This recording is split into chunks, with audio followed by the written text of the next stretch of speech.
DJ বাপি presentation. এটা মুখের বলা কথা নয়, নিজ আচরি ধর্ম জীবেরও শিখায়, নিজে না আচরিলে ধর্ম জীবের শিখানো না যায়। তিনি বলে গেছেন, প্রমাণও দিয়ে গেছেন, দেখিয়ে গেছেন, হাজার হাজার প্রমাণ রয়েছে ভাগবতে। ভক্ত মোর পিতামাতা, আমি ভক্তের জন্য কত কি করেছি। পত্রং পুষ্পং ফলং তয়ং জমে ভক্তা প্রযচ্ছতি। কোন ভক্ত যদি আমায় ভালোবেসে পাতা দেয়, যদি আমায় ফুল দেয়, এক গন্ডুস জল যদি দেয়, পচা ফল যদি দেয়, যদি ভক্তি সহকারে কেউ দেয়, আমি তখন সেটাই গ্রহণ করি। আপনারা সবাই জানেন, এগুলো জানা কথা, শোনা কথা, তা না মা? ভক্ত ছাড়া কোনোদিন ভগবান পাওয়া যায়নি। অনেক অনেক ভক্ত আছেন, অনেক, সব মানুষ কিন্তু ভক্ত নয়, আবার সব ভক্ত মানুষ নয়। আমরা মানুষ বটে, মান আছে, হুঁশ আছে, কিন্তু আমরা প্রকৃত ভক্ত হতে পেরেছি কি বাবা? কি গো মায়েরা, প্রকৃত ভক্ত হতে পেরেছি? ভক্ত তখন তাহাকে বলা হয় কেবলমাত্র তিলকং তুলসী মাল্যং শিখা কৌপিন বহির্বাস সদা মুখের হরির নাম, এই পাঁচটি লক্ষণ থাকলেই তাকে ভক্ত বলবো না। গলায় তুলসীর মালা পরিধান করে অনেকে লুঙ্গি পরে ঘুরে বেড়ায়, তাকে কোনোদিন ভক্ত বলা যাবে না। কি মা? সব মানুষ ভক্ত নয়, সব ভক্ত আবার মানুষ নয়। ভক্তের স্বভাব একটু আলাদা। নয়নং গলদশ্রু বদনং গদগদ রুদ্ধয়া পুলার কৈনি চিত্তং বপু তব নাম গ্রহণে ভবিষ্যতি। ভাগবত বলছে, নয়নং গলদশ্রু বদনং, তোমার নাম গুণাদি কীর্তন করতে করতে, কৃষ্ণ কৃষ্ণ বলতে বলতে, জয় শ্রী রাধে রাধে বলতে বলতে যখন আমার নয়নের ধারা থেকে বিগলিত হবে, অশ্রু যেদিন ঝরে পড়বে, তোমার গুণাদি কীর্তনের সঙ্গে সঙ্গে নয়ন পরিষ্কার হবে, আমার কণ্ঠটা আড়ষ্ট হয়ে আসবে, আমি কৃষ্ণ ভালোভাবে কৃষ্ণ বলতে পারবো না, হরি বলতে পারবো না। গদ গদ পুলর কৈনি চিত্তং বপু, আমার গায়ের লোমগুলো কাঁটা দিয়ে উঠবে, শিহরণ দেবে। কথায় কথায় নয়নের জল ঝরে পড়ে, তখনই তাকে চেনা যায়, বদন দেখলে তিনি প্রকৃত ভক্ত। অনেক ভক্ত আছে হরিসভাতে আসে, দেখবেন হরিগুণ কীর্তন শুনতে শুনতে, ভাগবত পাঠ শুনতে শুনতে অনেকে অন্তরালে তিনি মাথায় ঘোমটাটা দিয়ে অন্তরালের নিরজনে তিনি কাঁদেন, আর কেউ কেউ হরিনাম শোনার পরে, কীর্তন শোনার সঙ্গে সঙ্গে হাসে, কেউ কেউ ধেই ধেই করে নাচে, জানা মা?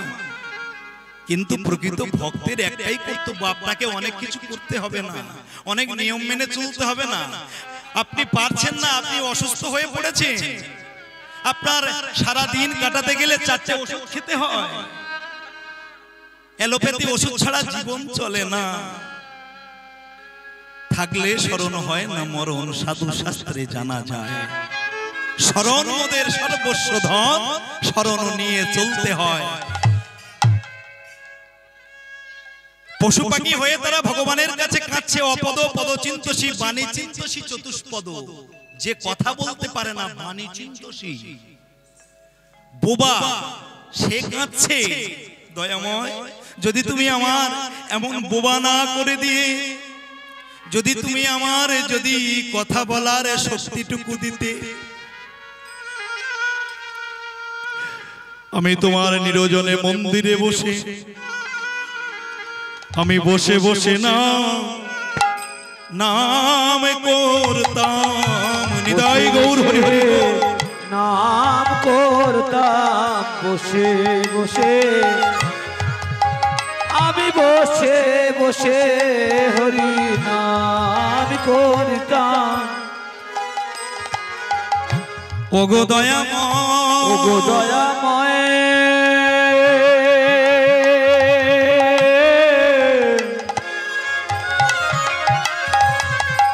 কৃপা করে আমায় যদি তুমি সবই দিতে, আমি বসে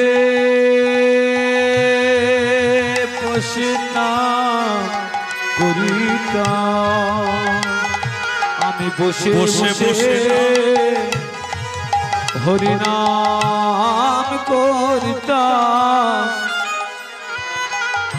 কেবল নয়ন জলে নয়ন জলে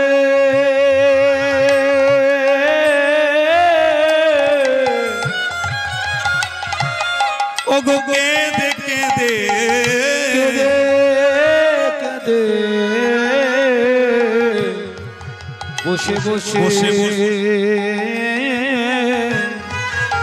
হরিনাম করতাম। আস্তে আস্তে বাবা আস্তে আস্তে। হরে কৃষ্ণ মায়েরা, ভগবান নিজ আচরি ধর্ম জীবেরও শিখায়, নিজে না আচরিলে ধর্ম শিখানো না যায়। আমি ইতিপূর্বে বলেছি ভক্তের মঙ্গলের জন্য ভগবান এসেছেন। তিনি বলেছেন নৈনং ছিন্দন্তি শস্ত্রাণি নৈনং দহতি পাবক নচৈনং ক্লেদয়ন্তি ন শোষয়তি মরুত। আমাকে অস্ত্র দিয়ে ছেদন করা যায় না, আমাকে আগুনে পোড়ানো যায় না, আমাকে বাতাস দিয়ে শুষ্ক করা যায় না, আমাকে জলেও ভেজানো যায় না। কি গো মা, ভগবানকে কোনোদিন অস্ত্র দিয়ে ছেদন করা যায় না, ভগবানকে কোনোদিন আগুনে পোড়ানো যায় না, তাকে কোনোদিন জলে ভেজানো যায় না, তাকে বাতাস দিয়ে শুষ্ক করা যায় না। তাহলে যে ভগবান বললেন আমাকে আগুনে পোড়ানো যায় না, ছেদন করা যায় না, বাতাসে শুষ্ক করা যায় না, জলে ভেজানো যায় না, দাপরের লীলা শেষ করে সেই ভগবান গহন বনের মধ্যে মুরলী হাতে তিনি বসে আছেন, আর এক ব্যাধ এসে তার পায়ে তীর মারলেন। 125 বৎসর বয়স তখন ভগবানের। বেদের হাতে তিনি মৃত্যুবরণ করলেন। কি মা, ইহা থেকে বোঝা যায় ভগবান মাঝে মাঝে মিথ্যা কথা বলে নাকি বাবা? কিছু বলছেন বাবা?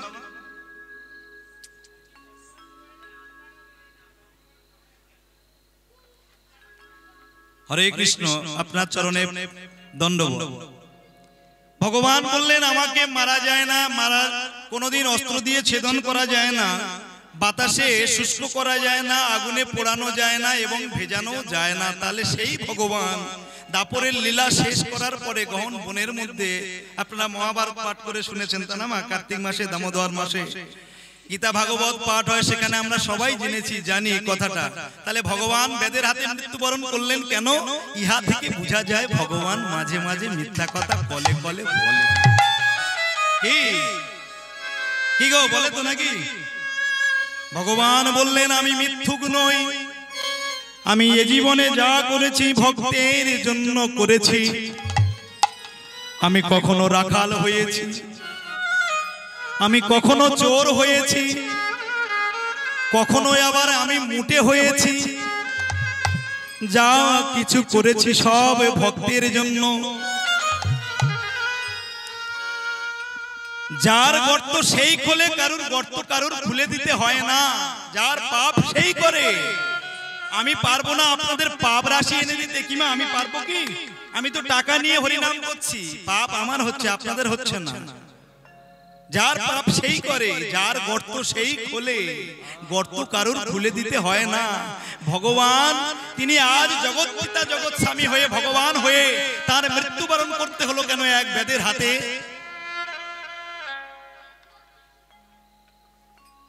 কেন তিনি মরবেন? ভক্তের হাতে তার মৃত্যু হবে কেন? আপনি যেই হন, যত বড় জমিদার হন, আপনি এমএলএ হন, এমপি হন, প্রধানমন্ত্রী হন, পাপ কোনদিন বাপকে ছাড়ে না। ভাবিয়া করিও কাজ, করিয়া ভাবিও না। পাপ কোনদিন বাপকে ছাড়বে না। আপনি যত বড় জমিদার হন, যত লাট হন, কি পাপ করলে পাপের ফল আপনার হিসাব নিকাশ করে দিতে হয়, দিয়ে যেতে হবে। হিসাব রক্ষক তিনি বসে রয়েছেন। একদিন জমপুরিতে দেবতাদের নিয়ে একটা বৈঠক হয়েছে, ছোট্ট একটা আমি টিকা, ভাগবতের টিকা একটু আপনাদের জানাতে চাই। মা, দেবতাদের নিয়ে জমপুরিতে যমরাজ একটা মিটিং এর ব্যবস্থা করেছেন, সভার আয়োজন করেছেন। তো যাচ্ছেন এক এক করে দেবতারা, স্বর্গপুর জমপুরিতে যাচ্ছেন। শেষে যমরাজ তিনি নিজের রাজসভা থেকে বেরিয়ে এসে, গৃহ থেকে বেরিয়ে এসে সভাতে, যেখানে তার সভাতে তিনি যাবেন, দেখছেন ওই ঠিক দ্বারে একটা বসে আছে পাখি, বসে আছে ছোট্ট চড়ুই পাখি। ছোট্ট চড়ুই পাখিটা বসে আছে। যমরাজ চড়ুই পাখিটার দিকে একটু অবলোকন করে আর ভাবে একটু হেলে দেখলো, বদনটা একটু তাকিয়ে দেখলো, ছোট্ট চড়ুই পাখিটা ঘুরতে ঘুরতে আর কোথাও জায়গা পেল না, জমপুরীর দ্বারে এসে বসে আছে। যমরাজ দেখে একটু মুচকি হেসে চলে গেল। বাহ!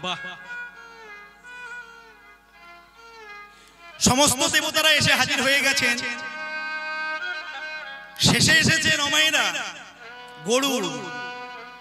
গরুর পাখি শেষে এসেছে, সবাই উপস্থিত হবেন।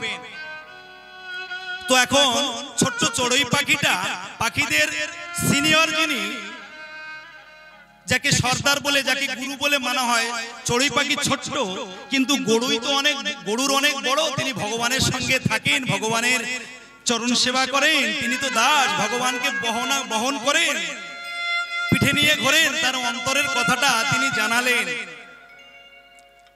গরুর পাখিকে দাঁড় করিয়েছে। প্রভু, আমি একটা কথা আমি বলবো, আপনাকে জানাতে চাই, আপনি আমার কথাটা শুনবেন একটু, আপনার সময় আছে কি? ছোট্ট চড়ুইয়ের কথা শুনে গরুর পাখি দাঁড়িয়েছে। কি গো, কি হয়েছে? চড়ুইটার মাথায় গিয়ে হাত বুলাচ্ছে গরুর বড় পাখি, তার নিজের ডানাটা হাত, হরে কৃষ্ণ, ডানাটা দিয়ে তাকে আড়াল করে যেন কাছে কোলের মধ্যে নিয়ে বলছে, কি হয়েছে চড়ুই তোমার? বলছে, জানো, আজকের আমার জমপুরিতে এসেছি, আমি যমরাজের সঙ্গে দেখা হলো, আমি মাথা নত করে প্রণাম জানালাম, কিন্তু জানো, যাওয়ার বেলায় তিনি আমাকে দেখে মুচকি হেসে চলে গেল। কেন তুমি বলতে পারো? চড়ুইয়ের কথা শুনে গরুর পাখি বলছে, যমরাজ যখন ধর্মরাজ, তিনি তোমায় দেখে হেসেছে, মানে তোমার বিপদ আগত, জানো, আমার মন বলছে। কথায় বলে প্রবাদ কথায়, যেখানে বাঘের ভয় সেখানে সন্ধ্যা হয়। চড়ুই বলছে, গরু, ওগো প্রভু, দেখো না, তুমি আমায় একটা কোনো ব্যবস্থা করো না। আবার তো যখন সভা শেষ হয়ে যাবে দেবতাদের, যমরাজ আবার দেখবে, না জানি আবার আমার কপালে কি লেখা আছে আমি তাও জানি না। ছোট্ট চড়ুইয়ের কথা শুনে গরুর পাখি নিজের পিঠের উপরে বসিয়ে চড়ুইকে নিয়ে শূন্য মার্গে চলতে চলতে নদী, নালা, পাহাড়, পর্বত পার হয়ে বহু দূরে গহন বন পেরিয়ে গিয়ে এক নদীর চড়ে বালির উপরে উঁচুতে একটা ঢিবির উপরে তাকে গিয়ে উড়িয়ে নিয়ে বসেছে। গরুর বলছে, চড়ুই শোনো, আমি তোমাকে অনেক কষ্ট করে এখানে এনেছি, আমার কিন্তু সময় হয়ে গেছে, আমাকে সেখানে উপস্থিত হতে হবে, তুমি জানো। তবে যমরাজের সঙ্গে তোমার আর দেখা হবে না, তোমার কোনো টেনশন নাই, কোনো ভয় নাই, তুমি নিশ্চিন্তে থাকো। আবার আমি যখন আসবো না, সবার সেরে যখন আসবো, যদি তুমি আমাকে বলো তোমাকে আবার নিয়ে যেতে হবে কোনো জায়গায় একাকি, তুমি যদি এখানে থাকতে না পারো, যদি তোমার সংকোচ বোধ হয়, তাহলে তুমি আমায় তোমার মনের কথাটা বলো। চড়ুই বলছে, না প্রভু, আমি এখানে ঠিক আছি, জানো তো, এখানে আমার আর কোনো ভয় নাই। ছোট্ট চড়ুইটা নদীর তীরে একটা বালির উপরে মাটির ঢিবি, সেখানে তাকে বসিয়ে রেখে চলে গেছে গরুর গিয়ে সভাতে অ্যাটেন্ড হয়েছেন, যোগ দিয়েছেন। সভা শেষ হয়ে গেল মায়েরা, সভা শেষ হয়েছে, সবাই চলে যাচ্ছেন। শেষে বেরিয়েছে যমরাজ বেরিয়ে দেখছে চড়ুই পাখিটা আর সেই দ্বারে বসে নেই। মৃত্যুদাতা, মৃত্যুর দেবতা, যিনি ধর্মাধর্ম বিচার করেন, যিনি পাপ পুণ্য বিচার করেন, সেই যমরাজ একটু তিনি অন্তরে নয়ন দুটো উন্মিলন নয় মুদ্রিত করে, নয়ন দুটো বন্ধ করে হৃদপদ্মে করপদ্ম দিয়ে তিনি একটু বিচক্ষণ করে দেখলেন, ধ্যানস্থ হয়ে দেখলেন চড়ুই পাখিটা এখানে নেই। গরুর তাকে নিয়ে অদূরে বনের পরে নদীর তীরে বালির উপরে একটা মাটির ঢিবির উপরে রেখে এসেছে। যমরাজ মনে মনে বলছে, চড়ুই রে, আমাকে আর কষ্ট করে তোকে মারতে হবে না। যার গর্ত সেই খোলে, যার পাপ সেই করে, যার দোষ সেই করে। নিজের পায়ে নিজে কুঠার মেরেছিস চড়ুই, এখানে ছিলিস তুই তো ভালো ছিলিস, কিন্তু তুই যে প্রাণ ভয়ে ওখানে গিয়েছিস জানিস? ও পাশে জেলেপাড়া, জেলেপাড়া মানে সেখানে ধীবররা থাকে, মাছ আছে, যেখানে মাছ নিয়ে জেলেপাড়ার মানুষরা মাছ নিয়ে ব্যবসা করে ধীবরেরা, সেখানে তো পোষ্য বিড়াল আছে না। আর তুই যে এতটুকু ছোট্ট একটা পাখি, বনের বন্য পশু কিংবা কোনো বিড়াল যদি তোকে ধরে, তোকে কি আর প্রাণে বাঁচাবে?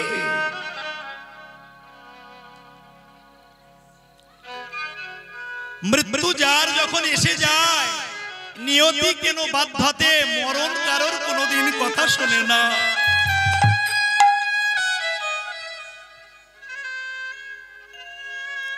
নদীর তীরে চড়ুই গিয়েছে, বেশ কিছুক্ষণ পরে বনের বন্য হিংস্র, বাঘ সিংহ নয়, বিড়াল, বন্য বিড়াল, তারা এসে ওই চড়ুইটাকে ছিঁড়ে ছিঁড়ে তার ডানা, পাখা, নখ, মাথা একবারে তাকে মেরে বালির সঙ্গে মিশিয়ে দিয়ে তারা নিতাই গৌর প্রেমানন্দে হরি হরি হরি।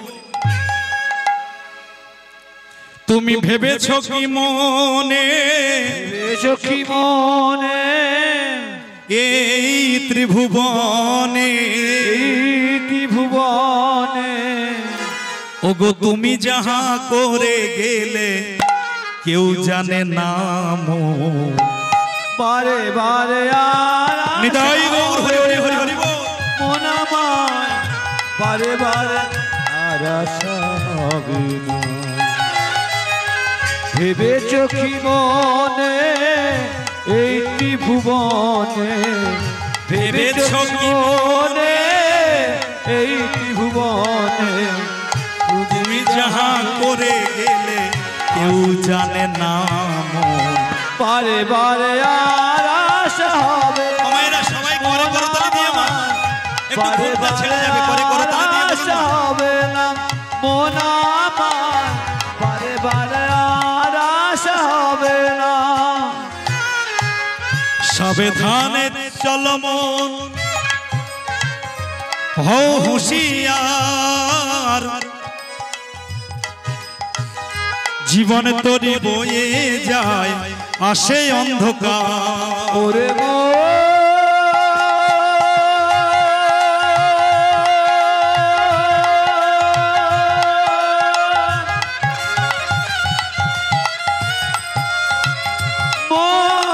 আমায় অবুঝ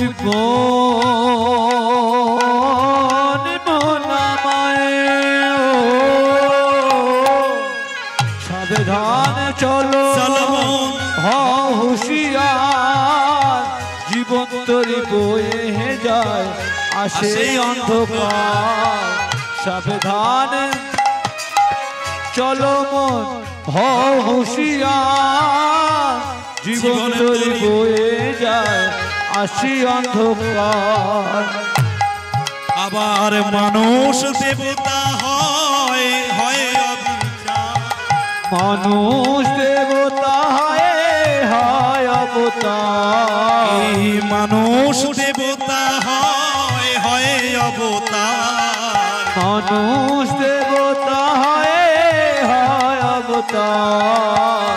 যার কাছে ফাঁকি ঝুঁকি কিছু চলে না, পরে বারে হৃদয় গৌর হরি হরি হরি। আশ হবে না মন আমার পরে বারে আর আশ হবে না মন আমার পরে বারে আর আশ হবে না পরে বারে আর আশ হবে না। बोलो राधा रानी की, मदन मोहन की, वृंदावन धाम की, हरि सभा की, भक्त मंडली की। भाई बस মাঝে মাঝে একটু হরিধ্বনি দেবেন মা। অন্নগত প্রাণ ঠুঙ্কো পরাণ মনে আছে মনে নাই, কলিহত জীব কি করে তরিবে যোগ মায়া ভাবিছে তাই। তা না মা, এক বেলা খেলে আর এক বেলা না খেলে আমাদের কি শরীরটা যেন একবারে, যদি একটা একাদশী পড়ে যায় বড় কষ্টকর, সারাদিন একটু জল সেবা করা যাবে না, অন্ন সেবা করা যাবে না, কত কষ্ট। আপনারা একটু দুহাত তুলে যখনই বলবো একটু ঘুমটা ছেড়ে যাবে, তা না মা? যখন উদর যখন পরিপূর্ণ হয়ে যায় তখনই পেট ভরে গেলে আমাদের ঘুম এসে যায়। অসময়ে খেলে পরে চোয়া পোড়া ঢেকুর উঠে পেট ফুলে হয় না সমান। হরে কৃষ্ণ। আমা যে কথা বলছিলাম, যার পাপ সেই করে, যার অপরাধ সেই করে, যার গর্ত সেই কোলে, কারুর গর্ত কারুর পাপ করে দিতে হয় না। তবে বিপদে পড়িয়া সাধু কোলার ছোপা খায়। যখন মানুষ ভালো থাকে ভগবানকে ডাকে না, যখন বিপদে পড়ে যায়, বিপদ আগত এসে যায়, যখন সম্মুখে এসে যায় তখন ভগবানকে তড়িঘড়ি ডাকে, হে দয়াময় তুমি ছাড়া আমার কেউ নেই, তুমি আমার আমি তোমার। কি কায়দার ভালোবাসা আমরা দেখাই, কত নয়ন জল ঝরিয়ে ঠেলার চোটে। যমরাজ বিচার সভা থেকে, রাজসভা কক্ষ থেকে বেরিয়ে বলছে, চড়ুই রে, যদি তুই এখানে ছিলিস ভালো ছিলিস, আমি তোকে দেখে হেসেছিলাম, তুই আমাকে অন্য ভাবলি, অন্য চিন্তা তোর মাথায় চেপে গেল, কিন্তু তোর মৃত্যু যে আজই হবে তার জন্য তোর বদন দেখে আমার মনে পড়ে গেছে, আজকেরই তোর মৃত্যু। তুই এখানে কেন? তোর তো বনে নদীর তীরে বালির চড়ের উপরে বিড়ালের হাতে, বন্য পশু বিড়ালের হাতে মৃত্যু হবে, কিন্তু তুই আমার জমপুরিতে এসে হাজির হয়ে বসে আছিস, তাহলে তুই কি করে মরবি? এই জন্য আমি হাসছিলাম তোকে দেখে, তোর তো সেখানে যাওয়ার কথা। আমি যখন বেরিয়ে আসলাম দেখলাম তুই আর এখানে নেই। তুমি ভাবছো কিটা? তুমি ভাববার কে? যার ভাবনা সেই যন্ত্র ভেবেই বসে রয়েছে।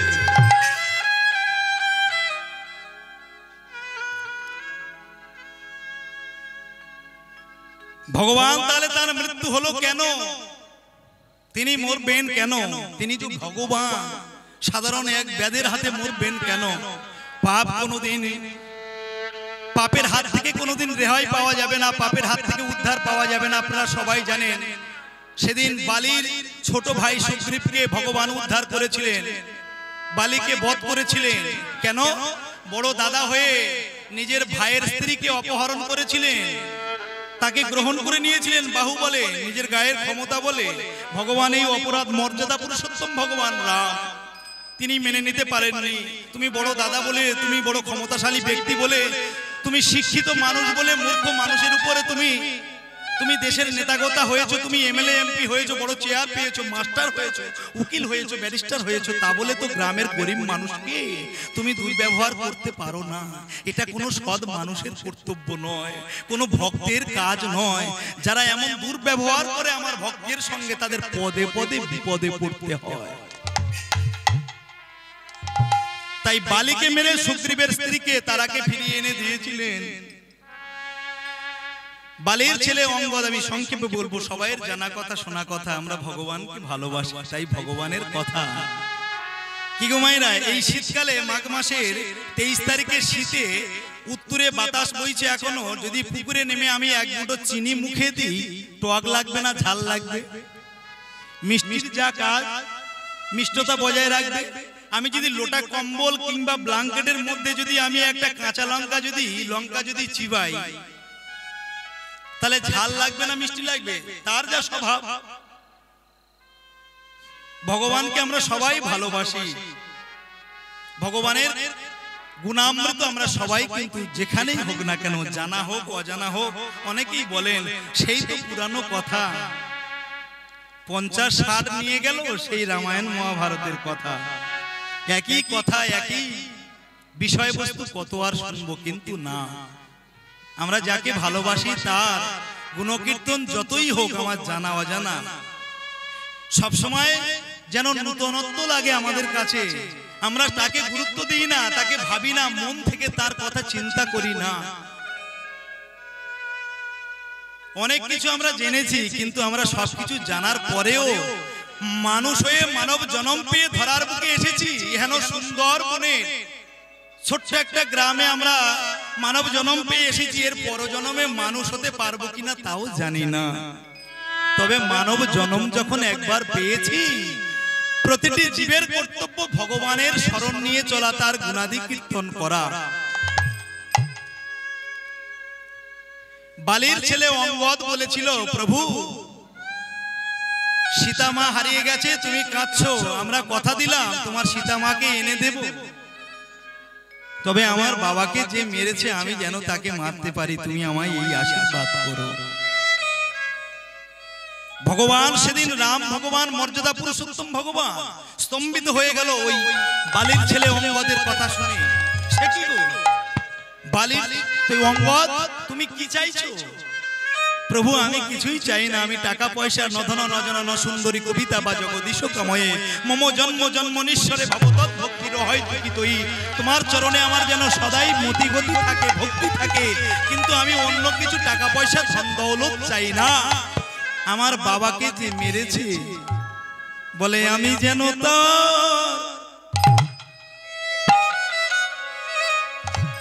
তার মারতে পারি, আমি যেন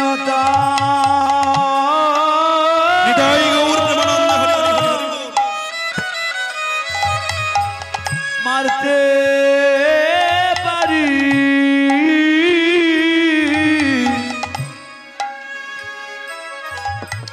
ওগো আমি যেন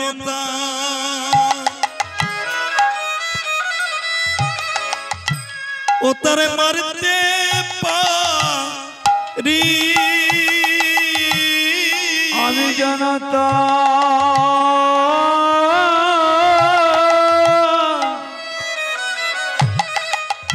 মারতে পারি। আমি এই নিবেদন তোমায়,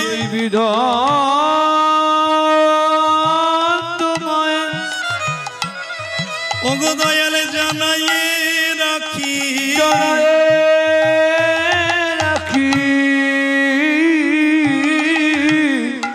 আমি যেন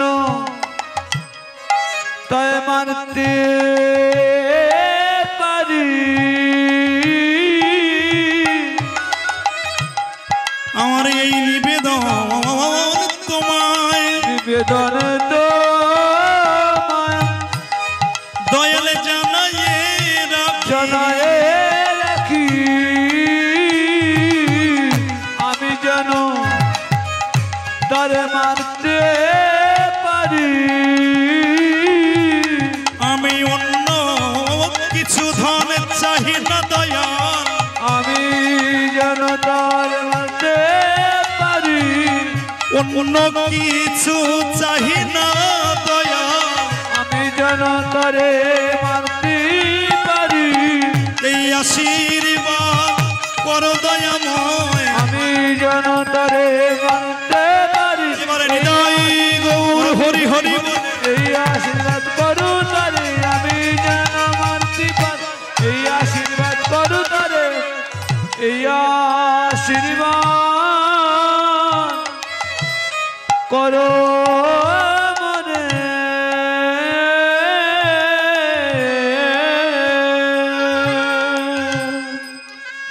অতি দর্পে হত লঙ্কা, অতি মানে চ কৌরবা, অতি দানে বলিবদ্ধ সর্বমতন্তর অগহিতম। অতি দর্পে হত লঙ্কা, অধিকতম মান অহংকার করে দর্প করে লঙ্কার রাজা রাবণ বধ হয়েছিল, রাবণ মারা গেছিল, তা না বাবা? অতি মান চ কৌরবা, অধিক মান মঞ্চে বসে অমায়েরা কি হয়েছে মা? অধিক মান মঞ্চে বসে হস্তিনাপুরের রাজা দুর্যোধন সেও মৃত্যুবরণ করেছিল, তার মৃত্যু হয়েছে। এমন দুর্বিষহ এমন মৃত্যু দেখলে মানুষ আজকে উঠত। অতি দানে বলিবদ্ধ সর্বমতন্তর অগহীরতম। অমায়েরা, অতি দানে বলিবদ্ধ সবার এই ভারতবর্ষে একজন, এই শশাগড়ার বুকে একজন বড় দানী ছিল, যার নাম ছিল কি? অতি দানী বলি রাজা। বলি রাজা বড় দানী ছিল। শুধু তাই নয়, তখনকার দিনে একজন নামি দামি রাজা ছিল, যার নাম হলো শিবি রাজা। এই পার্থিব জগতে দেখবেন মা, কোন ভক্ত, কোন বাবা মা যদি কোন ভক্তকে যদি 10টা টাকা দান করে, 10টা টাকা দান করার পরে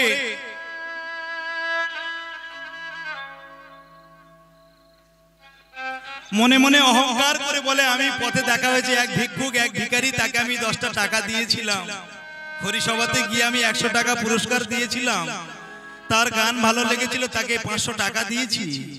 এই কিছু দান করে, হাতের শোভা দান, তবে কিছু দান করে কারুর কাছে কিছু বলতে নেই, বললে আপনার দানটা বিফলে হয়ে যায়।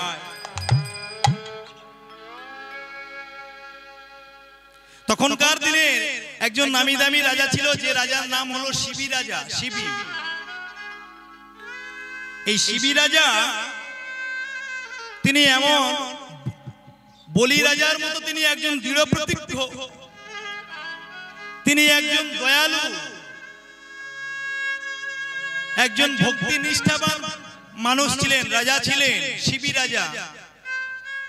যদি কোনো ব্যক্তি তার রাজসভায় এসে যদি কোনো টাকা চাইতো, কোনো নালিশ জানাতো, আমার খাওয়া হয়নি 3 দিন, তাকে রাজকোষ থেকে তার জন্য কিছু দিয়ে দিতেন।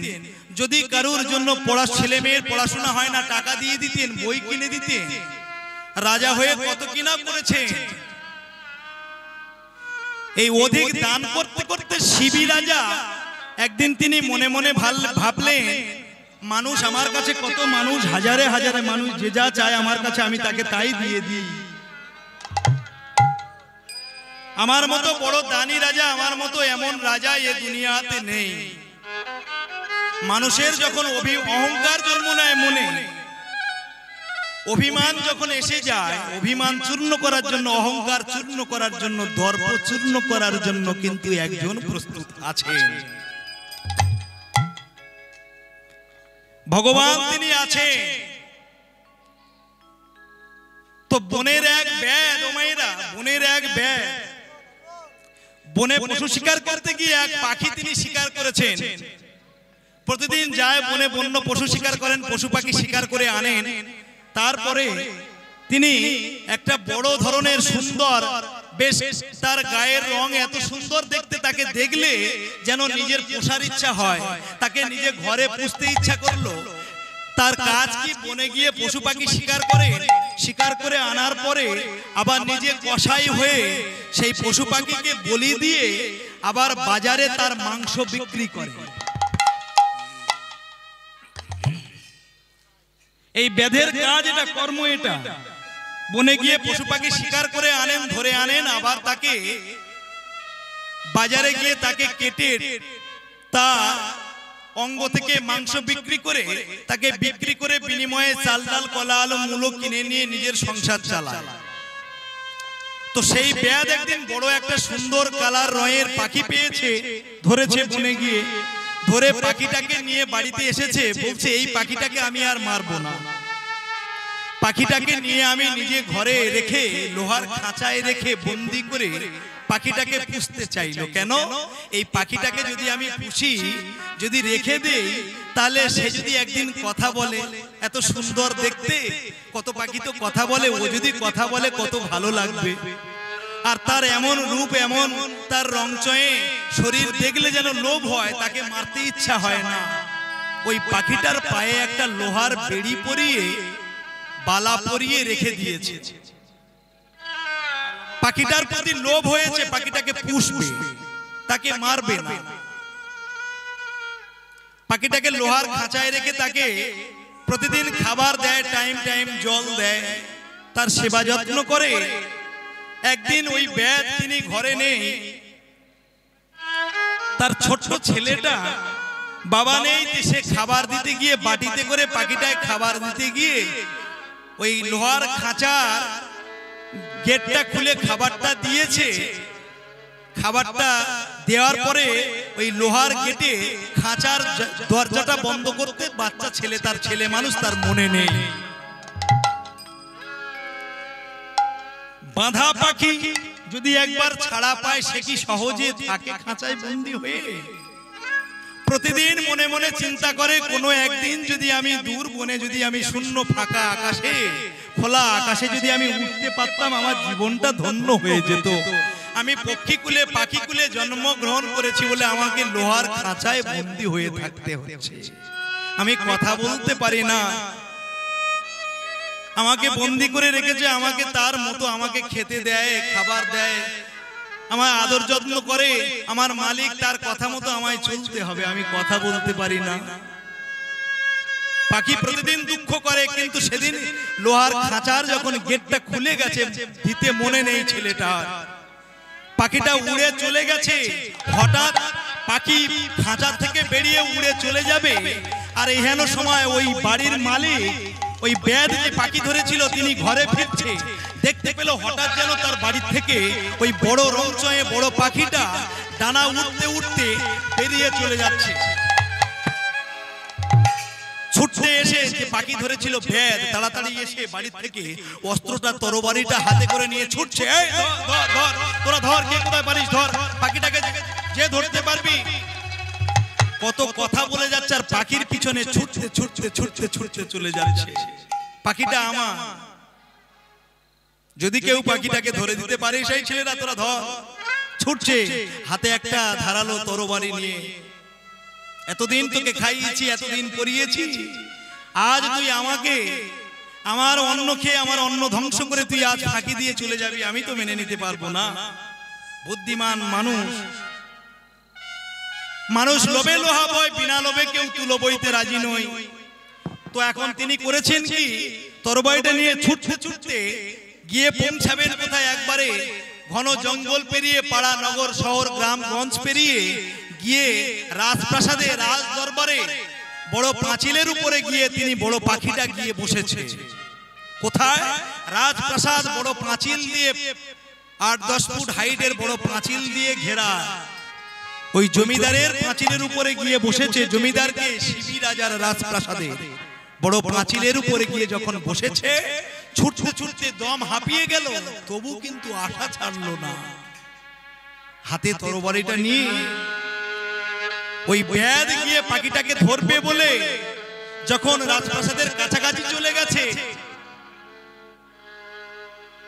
আর যখন সেই ব্যাদ গিয়ে পাখির সম্মুখে হাজির হয়েছে, পাখি দেখতে পেয়েছে আমার মালিক এসে গেছে, আমাকে নিয়ে আবার পুনরায় লোহার খাঁচায় বন্দী করে দেবে। প্রাণ ভয়ে পাখি উড়ে গিয়ে রাজপ্রাসাদের মধ্যে রাজ সিংহাসনের উপরে বসেছিল শিবি রাজা। শিবি রাজার একবারে পাখি উড়ে গিয়ে বসবে তো বসবে, শিবি রাজার কোলের উপরে গিয়ে বসেছে।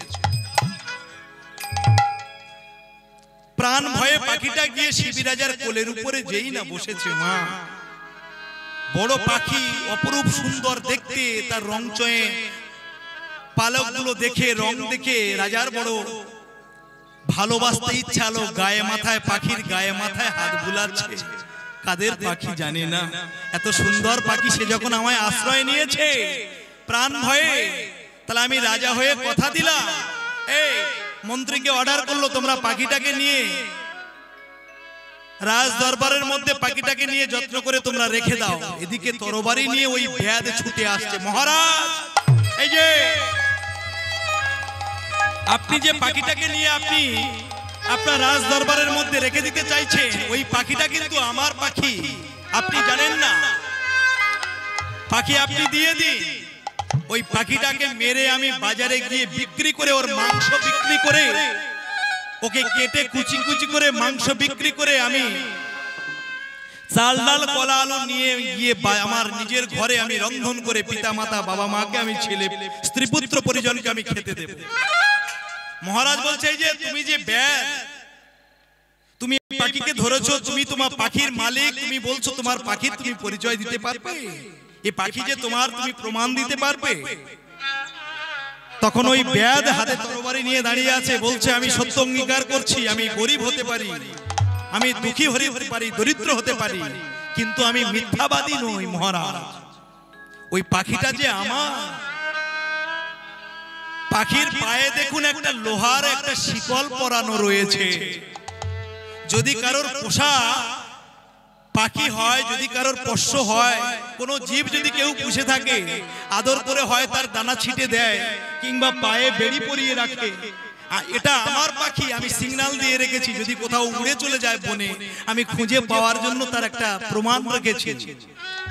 মহারাজ মন্ত্রীকে অর্ডার করলো এই পাখিটাকে নিয়ে এসো দেখি রাজসভায়। এনে হাজির করেছে। পাখিটাকে ভালো করে বিচক্ষণ করে দেখতে বললো, দেখো তো পাখিটার পায়ে লোহার বেড়ি আছে কি?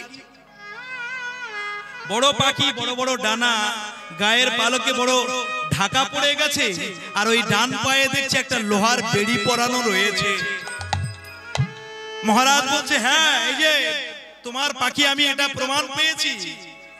তবে পাখি যখন সে প্রাণ ভয়ে আমার কাছে এসে আশ্রয় নিয়েছে, আমার কোলে এসে সে বসেছে, আমার কাছে অনুরোধ জানিয়েছে আমি যেন না দিয়ে দিই।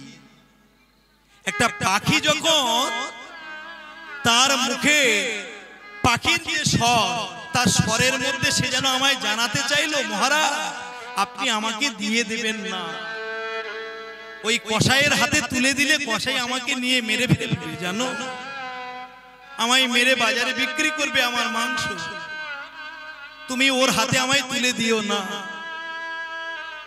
পাখি নয়ন থেকে জল ঝরে পড়ছে, যেন তার নিজের আর্তনাত্রা, অন্তরের বেদনাটা যেন পাখি মহারাজকে জানাতে চাইলো। মহারাজ এটাই ভাবলো।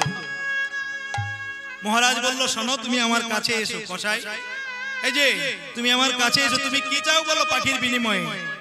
যে আমার কাছে আশ্রয় নিয়েছে আমি চাই না, যে আমার কাছে শরণাপন্ন হয়েছে আমার চরণে, আমি তাকে কি করে তোমার হাতে তুলে দিয়ে তার মৃত্যুর কোলে আমি ঠেলে দিতে পারি? বলো তুমি এর বিনিময়ে কি চাও বলো। মহারাজ শিবি রাজা বলল, ওগো কসাই, তুমি যদি আমার কাছে বিনিময়ে তুমি যদি কিছু চাও, টাকা পয়সা ধন দৌলত গাড়ি বাড়ি বিনিময়ে তুমি যা চাইবে আমি তোমাকে তাই দেব। কিন্তু কসাই বলল না না, আমি কিছুই চাই না, আমি পাখিটাকে চাই, তুমি আমার পাখি আমাকে ফেরত দাও। শিবি রাজা বলছে না না শোনো, আমি পাখি ফেরত দিতে পারবো না, সে আমার যখন শরণাপন্ন হয়েছে, পাখির বিনিময়ে আমি তোমায় কথা দিলাম। এই রাজসভাতে এতগুলো মানুষ রয়েছে, আমি তাদের সম্মুখে আমি রাজা হয়ে কথা দিলাম, পাখির ওজনে যত পরিমাণে মাংস লাগবে, যদি আমার নিজের অঙ্গ চিরে যদি আমার দিতে হয় আমি তাও দেব, আমার নিজের অঙ্গ কেটে অঙ্গ থেকে আমি মাংস পর্যন্ত দিতে রাজি। কিন্তু যে আমার শরণাপন্ন হয়েছে তাকে তো আমি মৃত্যুর কোলে ঠেলে দিতে পারি না কসাই।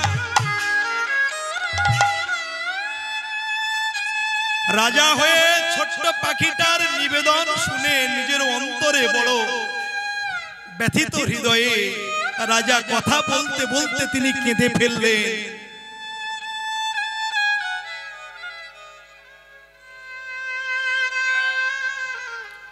পাখির বিনিময়ে আমি মাংস দিতে নিজের অঙ্গ চিরে, সেদিন যখন 10 দিনের যুদ্ধ হয়ে গেল, 9ম দিনের যুদ্ধ হয়ে গেল, কুরুক্ষেত্রের মাঠ থেকে ফিরে এসে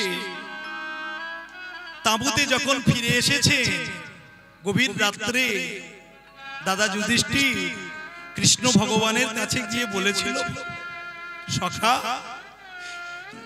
9 দিন 10 দিন যুদ্ধ হয়ে গেল, এখনো তো কৌরবদের কেউ মরল না, শুধু মরছে পাণ্ডবদের যোদ্ধারা, বীরেরা মরছে। তাহলে 12 বছর বনবাস, 1 বছর অজ্ঞাতবাস নাকি কাটালাম, এরপরে যুদ্ধ করে যদি রাজ সিংহাসন পেতে হয়, আর যদি আপন স্বজন সবাই হারিয়ে যায়, এই যুদ্ধ তুমি বন্ধ করে দাও, আমি চাই না। আমার রাজ ধন দৌলত, আমি টাকা পয়সা, রাজপ্রাসাদ, সিংহাসন চাই না।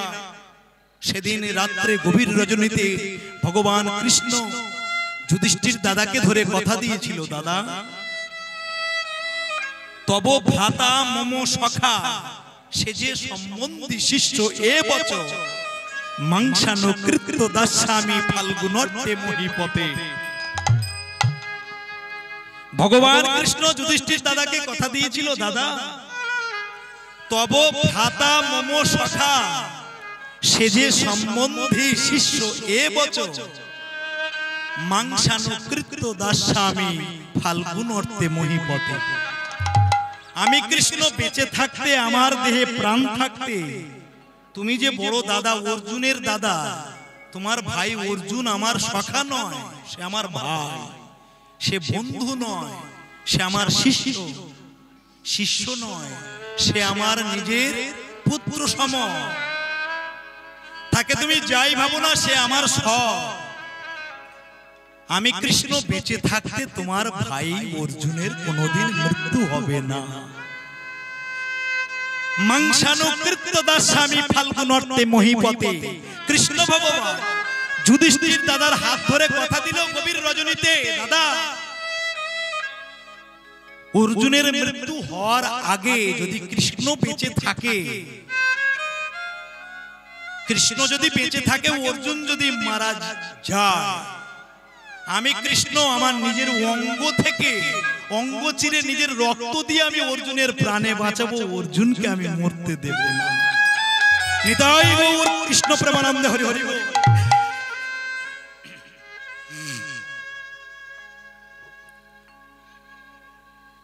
কি গো মায়েরা, প্রতিজ্ঞা করেছিল ভগবান,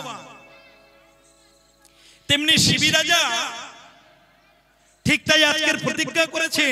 শোনো বে, পাখিটা তোমার, তোমার তার উপরে দাবি দেওয়া আছে, তুমি প্রমাণ দিয়েছো তোমার পাখি, কিন্তু ও যে আমার শরণাপন্ন হয়েছে, থাকলে শরণ হয় না মরণ, সাধু শাস্ত্রে জানা যায়, শরণ মোদের সর্বস্ব ধন, শরণ নিয়ে চলতে হয়। আমার নিজের রক্ত মাংসের দেহ থাকতে আমি কোনোদিন পাখিটাকে তোমার হাতে আমি তুলে দিতে পারবো না। আমার যদি তাতে মৃত্যু হয় হবে। পাখির ওজনে তুলা যন্ত্রে মেপে পাখির ওজনে যত মাংস লাগবে আমি দিতে প্রস্তুত।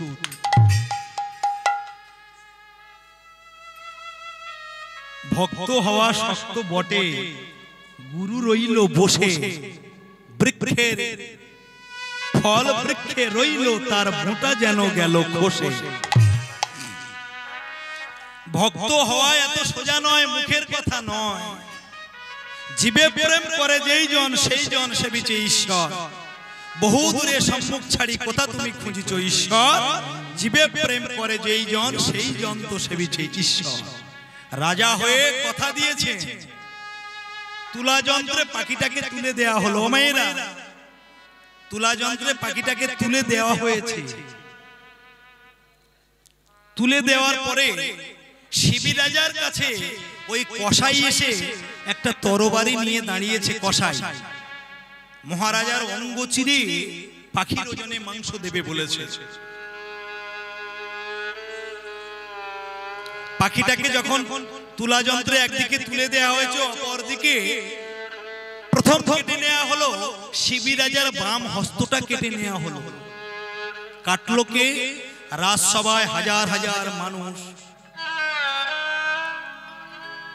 কসাই তরবারি নিয়ে প্রথমত তিনি রাজা অর্ডার করলেন, তুমি আমার বাম হস্তটাকে আগে কেটে নাও।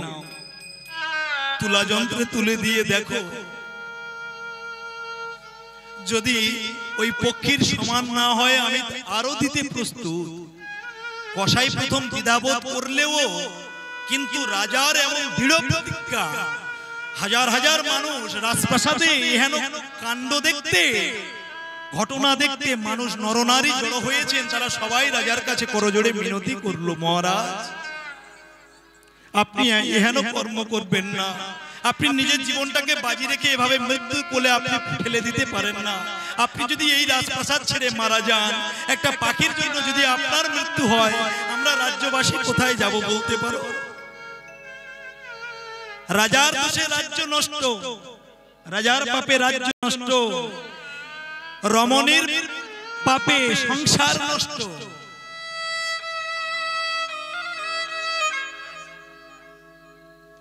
মহারাজ বলছে আমার বাম হস্তটা কেটে নাও, কেটে নিয়ে তুলা যন্ত্রে তুলে দিয়ে দেখলো যেমন দাড়ি পাল্লার তুলা যন্ত্রের কাঁটাটা যেমন ছিল তেমন আছে, একটুও নড়ছে না, চড়ছে না। রাজা অপলক নয়নে তুলা যন্ত্রের কাঁটার দিকে তাকিয়ে আছে।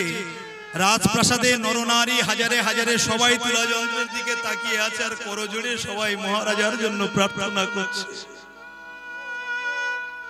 ওগো দয়াময়, আমাদের অন্নদাতাকে তুমি আর পরীক্ষা নিও না, তুমি ছলনাময়, তুমি ছলনা করো না, আমাদের মহারাজকে তুমি প্রাণে ভিক্ষা দাও। যখন তুলা যন্ত্রে সমান হলো না, মহারাজ নিজে কসাইকে অর্ডার করলো, কসাই এই যে ভায়া তুমি আমার দক্ষিণ হস্তটা কেটে দাও। কসাই ঠক ঠক করে কাঁপছে তরবারি নিয়ে। রাজা একটা সামান্য রাজ্যের রাজ্যবাসী হয়ে, নাগরিক হয়ে রাজার অঙ্গে যখন অস্ত্র দিয়ে যখন ছেদ করছে, কসাই কাঁপছে ভয়ে। মহারাজ বলছে তোমার কোনো ভয় নেই, আমি তো কথা দিয়েছি, আমি মিথ্যা কথা বলি না, আমার প্রাণ থাকতে আমি কোনোদিন পাখিটাকে তোমার হাতে তুলে দেব না, আমি ত্রিসূত্র অঙ্গীকার করেছি।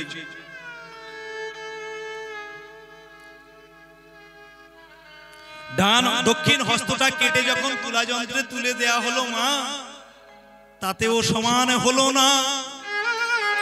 তুলা যন্ত্রের কাঁটাও এক বিন্দু যেন নড়লো না, চড়লো না। সবাই এইবারে চারিদিকে জয়ধ্বনি পড়ে গেল, উলুধ্বনি পড়ে গেল। নিতাই গৌর কৃষ্ণ প্রেমানন্দে হরি হরি বল। মহারাজ শিবি রাজা কি জয়, মহারাজ শিবি রাজা কি জয়, মহারাজ শিবি রাজা কি জয়। সবাই রাজার জয়ধ্বনি করছে। রাজা কিন্তু এক বিন্দু নয়নের জল ঝরছে না, পাষাণ হয়ে আছে, শুধু অন্তরে অন্তরে দগ্ধীভূত হয়ে অন্তরে অন্তরে কাঁদছে আর ভগবানের কাছে জানাচ্ছেন দয়াময় এটা তোমার লীলা, তোমার তুমি যে ছলনাময়, তুমি যে লীলাময়। জানি না কোন অপরাধ আমি করেছি, সেই অপরাধের সাজা দিতে তুমি আজ আমায় এমন পরীক্ষার সম্মুখে তুমি ফেলেছো। নইলে কি একটা পাখি হয়ে কোনোদিন কথা বলতে পারে গো যে মহারাজ তুমি আমায় প্রাণ ভিক্ষা দাও? রাজার চেতনা ফিরেছে, তিনি কাঁদছে আর বলছে এই মানব দেহ রক্ত মাংসের দেহ পেয়েছি, একদিন তো আমি মারা যাব। যেদিন মারা যাব হয়তো আমার দাহ করার কেউ থাকবে না, কোন শিয়াল কুকুরে আমার দেহটা ছিঁড়ে খাবে, কিন্তু আমার দেহে যতক্ষণ প্রাণ আছে আমি জীবের জন্য জীবের সেবার তরে আমি লাগিয়ে দিয়ে গেলাম। মহারাজ নয়ন জলে গদগদ কণ্ঠে কথা বলতে বলতে যেন তিনি নয়ন জলে কাঁদছে আর বলছে ওগো জীবনে নদী নাইয়া গো,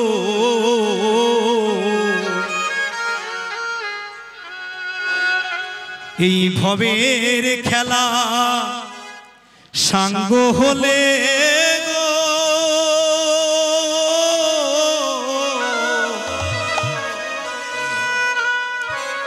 ওগো দিও পার করিয়া গো সুজন দিও পার করিয়া গো, দিও পার করিয়া। আমার জীবন তরি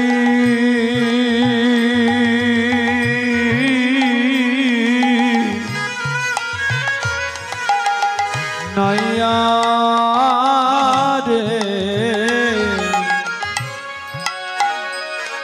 আমায় ভবের খেলা সাঙ্গ হলে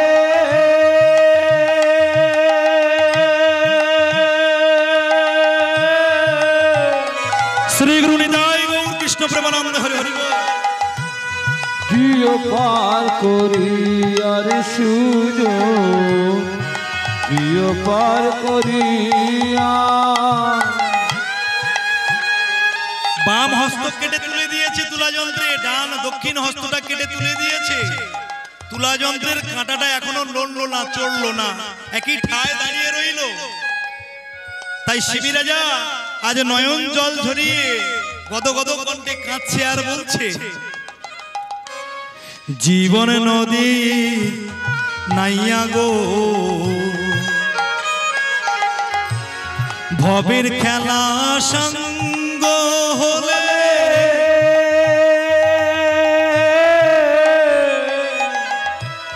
দিও পার করিয়া গো সুজন, দিও পার করিয়া গো আমায়, দিও পার করি। আমায় জীবন তরি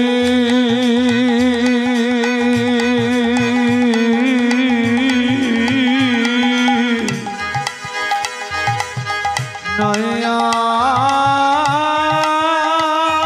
রে, ভবের খেলা সাঙ্গ হলে। শ্রী গুরু নিতাই গৌর হরি হরি বল। প্রিয় পার করিয়া রে সুযোগ, প্রিয় পার করিয়া।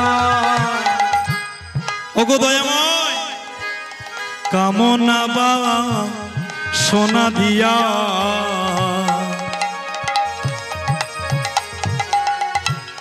রচিলামে বাসর রে, সুজন রে,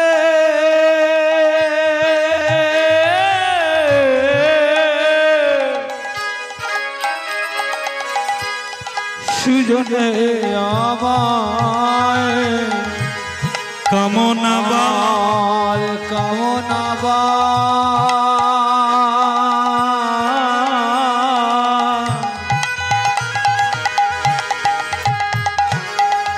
সোনা দিয়া আমি রচিলাম বাসর।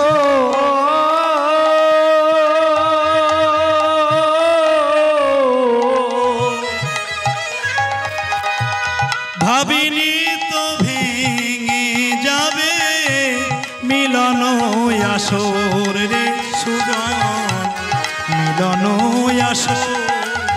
আমার কামনা বা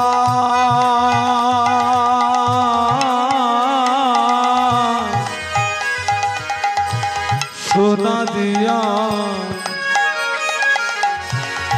রচিলাম বাসর।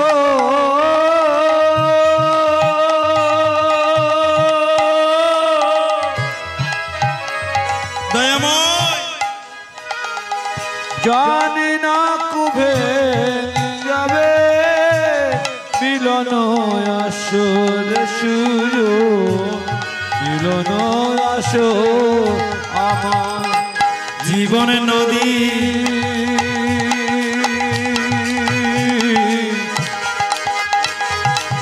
নয়া রে, আমার ভবের খেলা সঙ্গ হলে।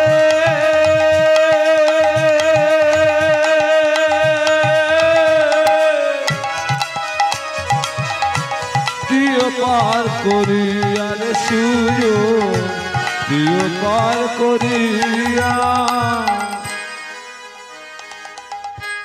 সিন্ধু কেতে